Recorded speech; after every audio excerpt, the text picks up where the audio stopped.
is up? Welcome back to our channel. Once again, it's me, your bearded bro, QuickSilver 15, back with another video. And today, we'll be reviewing the biggest, the baddest, the most anticipated one-on-one brawl we have all been waiting for since its announcement. And of course, it's none other than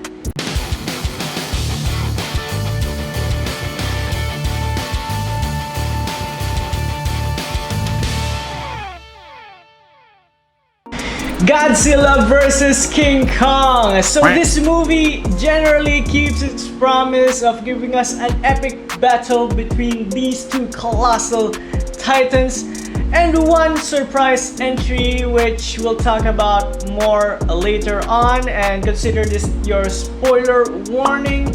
But if you've been keeping up with news about this film, then it's probably no big surprise who it is. So let's get down to the nitty-gritty. The premise of the film is essentially Godzilla is for some reason attacking cities now, and well, the monarch guys kind of thought, hey, why don't we use King Kong to fight Godzilla? Well, no, not exactly like that. So they needed Kong to find some sort of power source to power specific weapons to fight against Godzilla, who is now, for some reason, a threat to humanity.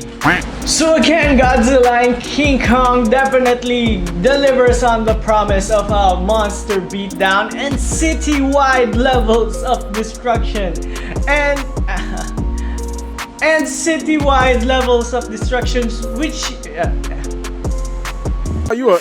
Oh! So again, Godzilla and King Kong definitely delivers on their promise of a monster beatdown, and of course, city-wide levels of destruction, which you would expect in this type of film. But apart from that, it does really do have its shortcomings with regards to its human characters and cast, although the cast is pretty big for this type of movie. With human characters comprising of with a great cast comprising of Millie Bobby Brown, Julian Dennison,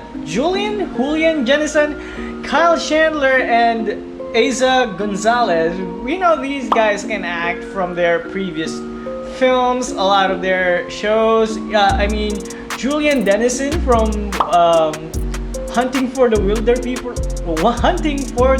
People is just super funny and insane, and such a likable character, and I just didn't feel any of that in this movie.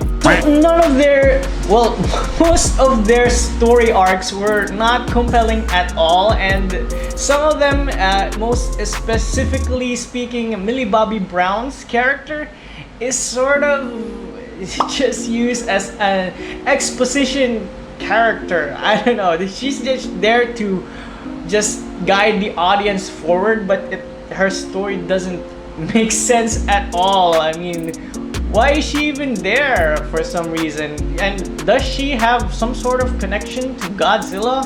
Like the kid, it's not really explained that well. But yeah, we don't know why she's there, why she's doing what she does. She just is for some reason. And even the main CEO bad guy didn't really have much to do with the story at all. I mean, he did like develop okay, so we're spoiling it. He did develop Mecha Godzilla, but apart from that, he's completely negligible, and you're not compelled by his story. And even he didn't care about his daughter for whatever built up with her story arc happened. Eiza Gonzalez's character, the daughter of the evil CEO, and of course she's the evil daughter, which nobody cared about, and I found her quite annoying at times. Even Momonsky found her a bit annoying because she was just her character was over the top and not really evil, more on just yeah, again, annoying. I guess that is the trend for these big monster movies like Godzilla, of course, and Pacific Rim. So the problem with these type of movies, it's more focused on the spectacle of the big monster beatdown, big robot beatdown, and they just fall flat in giving us developed human characters to care about while we're watching the major beatdown. So there are no real big stakes for the audience, at least. I mean, for the humans in the movie, they're all about saving the world, but you don't really get that to their level of desperation. But again, if you're a fan of these types of films, then you're probably not in it for the human drama anyways.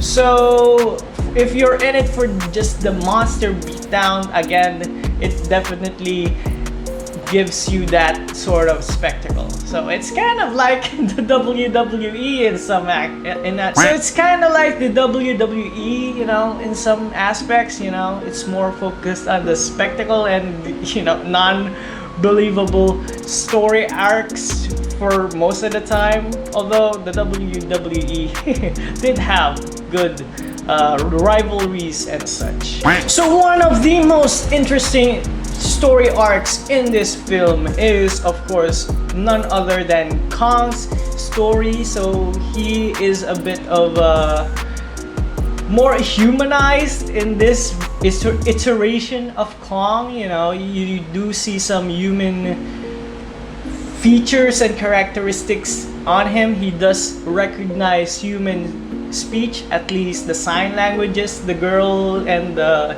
human doctors use, and it's basically Kong's Kong coming into term with his kingship over the monsters, and he even gets this fancy scepter and he goes back to his ancestral home claiming the throne of the Kongs and being a badass. So for the plot of the film, I think they did try to overcomplicate it with so many aspects that really weren't even fleshed out. So I think they tried to overcomplicate the plot a bit for just two monsters facing off. But I definitely think they could have done more with the CEO guy. I mean, they didn't have to end him the way they did. And yeah, I think they could have built a better backstory to help why he hates Godzilla for some reason. Maybe he killed his wife or something like that, but they never really fully developed that, and he's just cut off and here's Mecha Godzilla.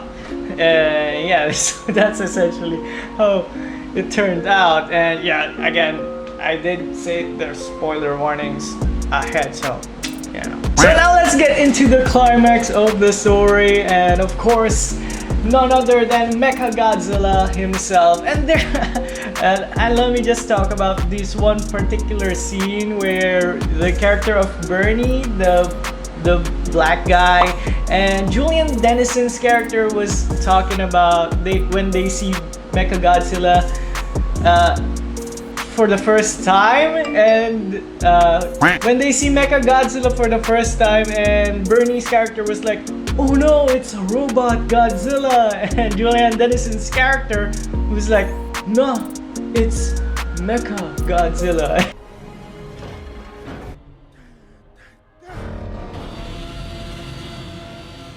Oh no, it's a robot Godzilla. No, it's Mecha Godzilla. And it's just such a cringe moment for the film, and it's a little bit on the nose. I mean, for example, in big superhero movies like Justice League, there was no point in time where they just called themselves by their superhero names unless they were already given that name. Like, for example, Wonder Woman was never really called Wonder Woman, and Aquaman was not really called Aquaman. They're called by their real names because they're not really established as those characters yet. So I don't see why they should be calling Mecha Godzilla a Mecha Godzilla, or they just could call him Iron Godzilla for some reason. I don't know, but it's just a bit on the nose for me. I don't know, that aside, I think it's a kind of okay way to introduce the character. Again, it's a bit cringe how on the nose it is, but you know, it is what it is. Okay, having two gigantic pop icon figures, pun intended, Godzilla and King Kong facing off, you would expect them to kind of play it safe. But of course, we know Godzilla won this fight 2-1. But yeah, they kind of tried to make Kong look cool in the end, making him still look strong. But of course, Godzilla is the champion in this movie. Are you a... Oh! But having him team up with Godzilla at the very end to beat down Mecha Godzilla is just, I think, more than enough that it makes up for the lazy human character aspects of this film. And yeah, that's just bonus points, I guess, for a lot of the Godzilla and King Kong nerds out there.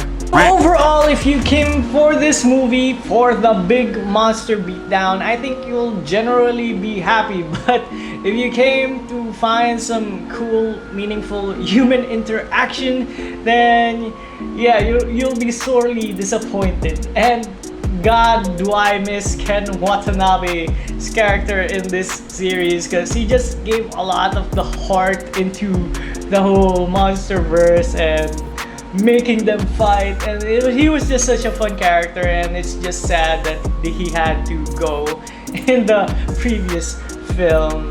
So yeah, but with that said, we're giving Godzilla vs. King Kong a good passing 6 out of 10. So what do you guys think? Who did you bet would win in this big monster beatdown? Comment it down below. And if you like this video, please do hit that like and do all the button stuff so you'll be notified of our next videos. And once again, it's me, your beautiful QuickSilver 15, signing off. Peace.